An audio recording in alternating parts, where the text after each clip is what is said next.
What's up everyone, welcome back. Moving on to the engine build process. The next step we're moving on to is actually our piston assembly. So I have them laid out right here. All four pistons are laid out. Now before I even get started, I kind of want to address something a little obvious and a little embarrassing on my end and neglectful. You can see these are Manley H-beam rods and they're kind of discolored a little bit. These you could tell definitely. All right, let me explain to you why these rods look like this. Basically, I didn't follow what I'm always preaching, or what I have been preaching about this build. When you store something, you need to make sure it's properly lubricated or oiled if it's metal, so it doesn't rust. Well, I completely overlooked these pistons and rods when I took them out. I put them in a box and I just stored them. When it came time to pull them out, the rods developed surface rust on them because they weren't oiled, they were dry. So what I had to do was I went out and I got Metal Rescue. I dipped the rods in there to just get rid of all the surface rust. It did it, but I left it in there too long and it discolored the rods. So that's why they're funky looking, and that's why they're the color that they are. It didn't take any of the integrity, it didn't take any out of it. The rods are still structurally fine, they're just a different color. That's why when you look at them, they're gonna look funny and they're gonna have these spots on them. It's just where the Metal Rescue was removing the rust. So that's my bad. Don't do what I did. If you ever anything internal from your engine, put oil on it just right away. Don't think you'll do it later on, just do it right away, because then you get in the position I'm in. And the other reason why we're going to be working on these is because I'm replacing wrist pins. Now the wrist pins are so overlooked. I believe that not a lot of people really upgrade the wrist pins, and there's two reasons why I'm upgrading these wrist pins. First reason I'm replacing these wrist pins, as you can see, while this was sitting in the Metal Rescue, the side the rod was sitting on, which would be, looks like right here, the other side was coated in this stuff and it just left a hard film on it. So I want these gone because they're not as free as they were. And the second reason is, you guys can see the side-by-side comparison, just the strength of the piston, or the wrist pin I mean. As you can see, this one has a bigger center than the new one does, and what that means is this has less material to basically absorb the shock of the piston and rod when it comes down. This one has more material, so this is a sturdier and a tougher pin. In the beginning of this build series, I mentioned to you guys that I wanted to build a bulletproof K-series motor, and going along with this bulletproof K-series motor sometimes means overbuilding. Overbuilding is going to be kind of the theme I'm doing with this build. My motor doesn't need upgraded wrist pins. It's only making 280 horsepower to the wheels.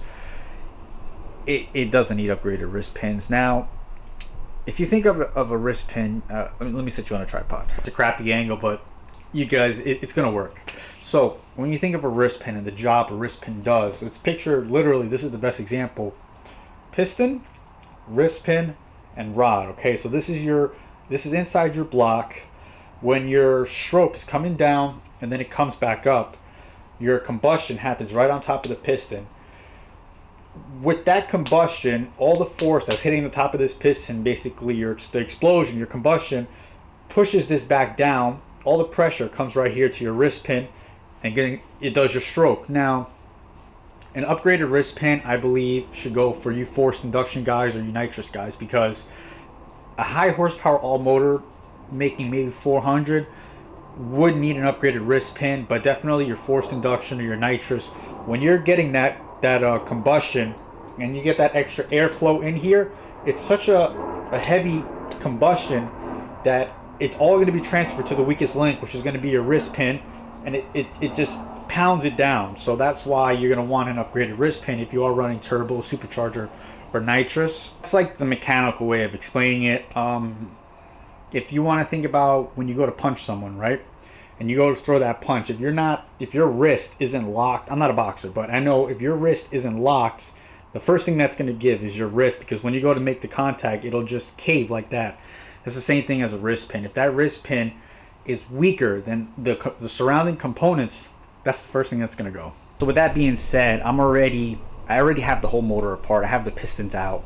I'm just gonna upgrade the wrist pins just because, one, they needed it after this whole instance with the surface rust, and two, it's just gonna help make this bottom end more bulletproof. Like I said, my motor's not gonna need it at all, but it's just a peace of mind that it's got it, and I'm not gonna have to worry about a wrist pin failure. I already went ahead and took one piston apart. I just kind of wanted to lay everything out, but we're gonna start fresh with this piston right here. I'll show you how to uninstall the Serg clips, and these probably are going to be hard to take out because I know this one I had to kind of not press it out, but I had to force it out just because of all this extra gunk on the wrist pin. So I'm going to show you guys how I remove that, and let's start removing these wrist pins. First thing we need to do is we need to remove the Serg clip right in here that holds these pins in. So we're going to start with a little pick, a right angle pick. You're going to see this little notch right in here. We're going to start in here, but be very careful. You don't want to nick these pistons in any way. So we're going to work this in here and see if it moves. So this is pretty tight, and because this is aluminum, I'm not going to try to keep forcing it. So I'm going to see if I can get the other side to move, which I might be able to. Alright, so let's see if you guys can see this on camera. See how I can lift it? This is the side I'm going to be focusing on, and when you do this, try to keep your thumb over it so you don't lose this. So all you're going to do is try to pick it up and then roll it around. So see, we're in focus here. So I'm just going to lift this up, and once I got it up, as you can see I got it out, we're going to roll it around and try to not lose it, but I could feel it wanted to jump already. Okay, here we go. I popped it out. So here's our Serg clip. Don't lose that. We're just going to leave it down right here. Essentially, if these are not rusted or stuck, I should just be able to press this out, which I can't. Nope, this ain't coming out, so we're gonna have to go to plan B. Plan B involves a vise or some sort of hard surface. I'm using a screwdriver, but this particular screwdriver, because I can fit it through all the way, and the screwdriver makes contact on only the pin here, so you guys can see. It only makes contact on the pin and not around the actual piston. So when I press it, the screwdriver can actually go through with it. So we're going to get it on the side where we took the Serg clip out, which is right here. Straighten it out. And then we just bang it a couple times. No, I'm wrong. We're going to put it the other way. Duh. Don't put it on the side that doesn't have the clip. Put it on the side that has the clip, because we're forcing it the opposite way where I don't have the clip. So we'll line this up.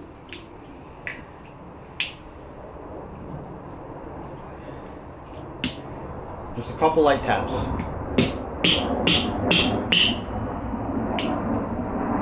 Looks like it's moving already.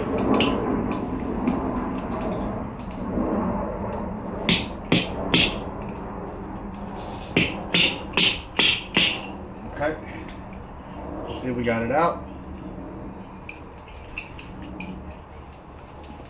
And the way that worked, as you can see, I punched it out and the screwdriver came with it, so it could work its way through. Now be careful you don't drop the rod. And back to the bench. So now we have the piston assembly back on our bench. One thing I am doing, because the first time I did not assemble these pistons and rods, the machine shop did, and I'm not sure if he did it a certain way for a certain reason. So I'm grabbing a marker and I'm just marking the orientation as they are. So this piston right here, or this face, is lined up with this side. So now I know when I put it back together, I'm just gonna line these marks up because this is the way it was when I took it apart. If you have a new set of piston and rods, and I mean, it doesn't really matter which way it goes, it matters the way the piston goes inside of your block. But for right now, when you get brand new ones, you can orient them any way you want, but this is the way they were, so that's the way I'm leaving them. Here's our old wrist pin, and the same thing, right where the piston was sitting, or the rod was sitting inside the rust solution. It just happened to build this up on here. That's no good. So we're just going to slide our rod out. One thing I've been doing is checking the bushing inside of my rod to see how it is. and it's pretty good. I don't know, yeah, you guys can kind of see it's got some little wear in here, but it's because these are used. The other thing I am doing, I'm using a plastic bristle. I have a whole kit of like brass and steel and plastic brushes. I'm using the plastic ones just so it doesn't really remove any material, and I'm just going in here and just kind of scuffing these up and trying to remove any kind of imperfections that are in here. So just like this, real quick.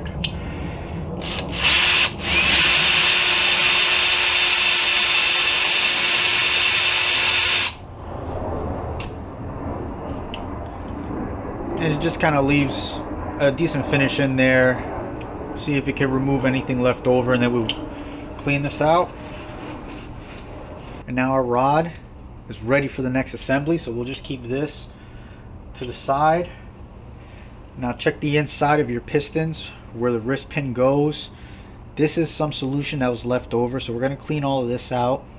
I leave the other circlip in here because this is just so when I do install the new wrist pin, it doesn't slide all the way through. This is just a stop. If you were to start to assemble these from scratch, the first thing you would do is insert one circlip, and then you'll work everything through. Now we have both of our mating surfaces ready for the new wrist pin. We're just going to grab our new wrist pin. And I should probably mention, like I say, these are Manley H-beam rods, and these are Wiseco 12.5:1 compression pistons. I don't have a part number for the pistons. I have a part number for the upgraded wrist pin. So if you guys have Wiseco K24 12.5:1 compression pistons and the rods are Manley, I think they should all be the same though to fit. And you want to upgrade your wrist pins, these are the upgraded wrist pin part number from Wiseco.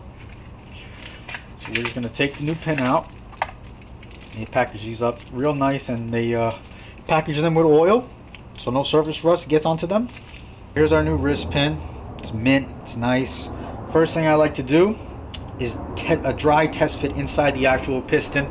This wrist pin shouldn't bind at all, but just be very delicate so you don't nick anything. So I'm just going to try to fit it in here. And it's got some resistance. Yeah, it's got some resistance, so I'm not going to force it in there. So we're going to take it out.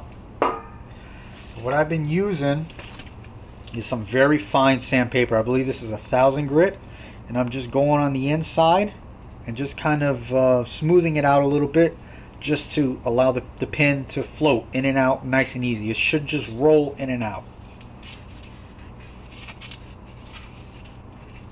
You also want to put a little radius on the edge of the piston just to allow the wrist pin to fit a little easier. Make sure you clean the piston out nice, because you don't want any of this left over in this material in the piston area in the wrist pin. So we cleaned up the area. We're going to try the pin again to see how it goes in. Now I'm not looking for it to fall all the way in, because I will lube it, but I just want to make sure it goes in. Now you see it just slid in there nice, so we're good. This is the way I want. Now we're going to do one more clean inside of here, both areas. Then we're going to lube inside of the piston and our wrist pin and the inside of our rod. Assembly lube I'm using is this Red Line assembly lube. This is the first time I've used this. I want to try this out because a lot of people have good results with this and use this. So I'm curious. I want to try this out. I've always used the AutoZone lube or whatever I could find, assembly lube. But let's see what this is. This is supposed to be like ultra slick, which is exactly what you want when you're assembling an engine. We're going to take a little bit on our finger.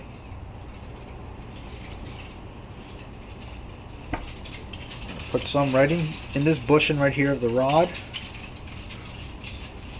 And be liberal with this.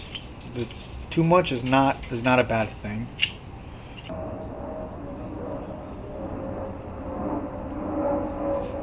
And then last but not least, right on our pin.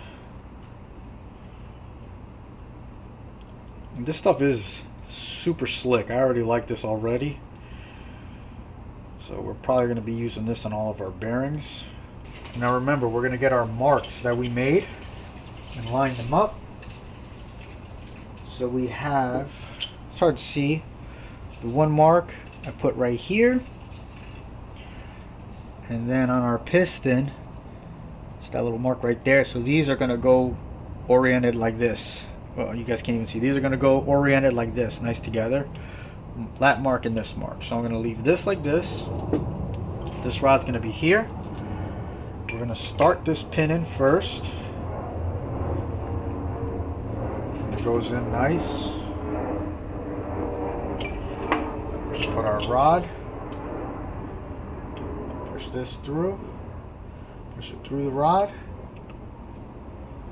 Makes contact to the back of our circlip and we're ready to go. And we're ready to install the other circlip now. Now I want to warn you guys, this is the hardest part of this whole job, is installing this circlip back.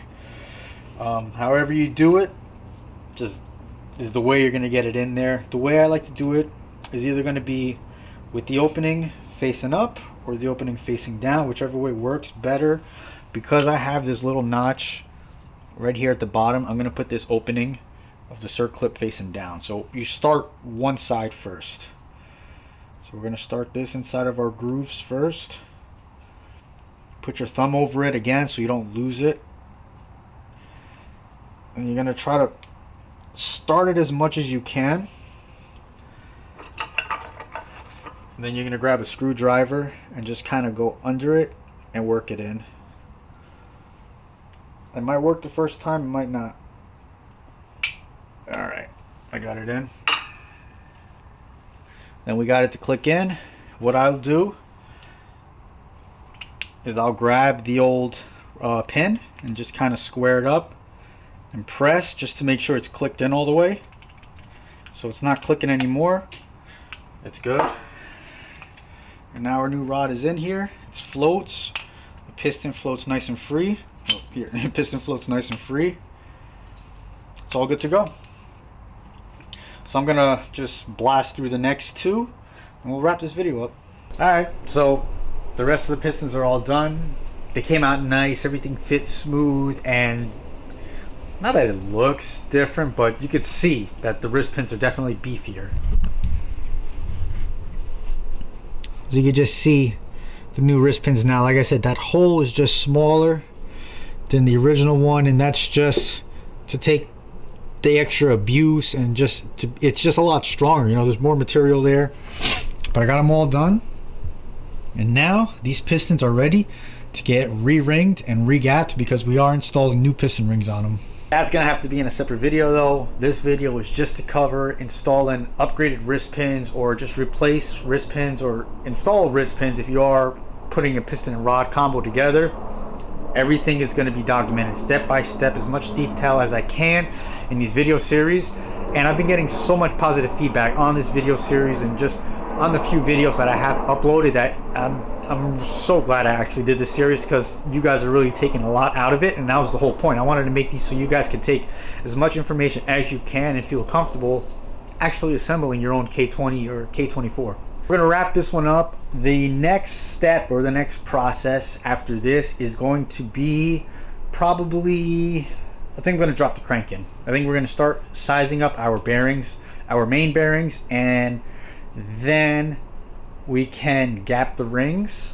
And once the rings are gapped, we can install the pistons and size up our rod bearings. We could probably size the rod bearings up while the crank is in. Actually, we could probably do that. And then our sharp block will be assembled. So that's exciting. I can't wait. It is January 6th, I believe, right now. 6th or 7th, I can't remember. March 10th is the first Street Wars in Cecil County. So we have until the end of February to get this motor built, drop it back into the car, break in a new clutch because I need to put a new clutch in, and get all the bugs worked out before we go racing. It's a lot going on, so that's why it's like crunch time now. I shouldn't have taken that break, but it was a well-deserved break. I'm back with more motivation to finish this build, and I'm ready to drive my car again. So I will catch you guys in the next video. Thank you for all your support. If you enjoyed this video, check out my channel, hit subscribe. That definitely helps me out and the build out. Like this video, leave comments. All of that's going to help this build. And yeah, subscribe if you're new, because just check all the other videos I have. It's all about K20s, K24s. I'm a K-series guy. I look forward to meeting more of you guys. Stay motivated and keep making those streets louder.